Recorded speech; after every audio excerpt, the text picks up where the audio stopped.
Good morning, students. So far, we have seen various industries and their importance. On one hand, they are important for the economic growth, but on the other hand, they also cause pollution.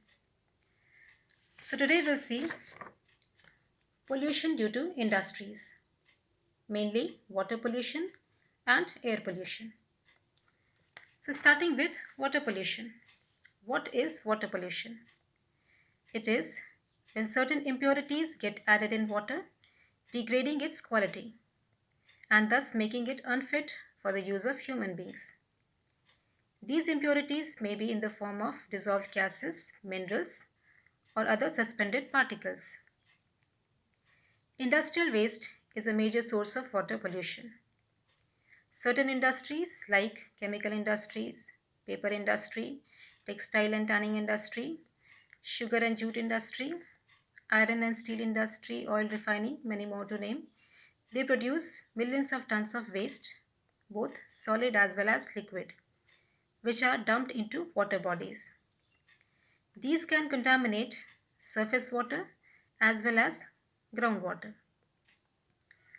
Other sources of water pollution may include urban waste in the form of sewage, agricultural activities, they add fertilizers and pesticides, and then oil spills.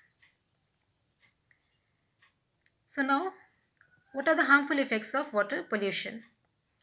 Water pollution causes various diseases in human beings, which include cholera, typhoid, dysentery, diarrhea, Minamata, which is caused because of contamination of water with mercury. Lung cancers may be caused because of fibers of asbestos present in water. Besides this, water pollution can lead to death of various aquatic animals. So those were the harmful effects of water pollution. Now we'll talk about the preventive measures to mitigate or reduce water pollution. Firstly, the wastewater that comes out of industries should be chemically, scientifically treated and then released into water bodies. Secondly, that treated wastewater can be reused by industries. Thirdly, there must be awareness programs at community or society levels with regard to safe disposal of waste into water bodies and with usage of plastics, etc. And then various industries must also be covered under legislative measures, that is, strict implementation of laws. Those industries which do not follow government norms on environment and pollution should be strictly dealt with. Over the years, government has enacted various legislations. For example, Water Act of 1974, and in 1986, Ganga Action Plan was launched in order to clean Ganga, and various such initiatives were taken like Yamuna River, Brahmaputra Commission, etc. So that was all about our water pollution. Now let's talk about air pollution. What is air pollution? It is when certain harmful gases get added in air, causing discomfort to human life. And industries emit a lot of harmful gases in the atmosphere. Major pollutants include nitrogen oxide, which is added by combustion of oil. Then burning of coal gives sulfur dioxide. Again, carbon monoxide, which is caused by combustion of oil. Automobiles emit lead oxides. And then other particulate matters like dust, smoke, fumes, etc. Now, effects of air pollution. Harmful effects of air pollution. First of all, simple effects of air pollution can be soreness of nose, throat, uh, dizziness, nausea, vomiting, etc.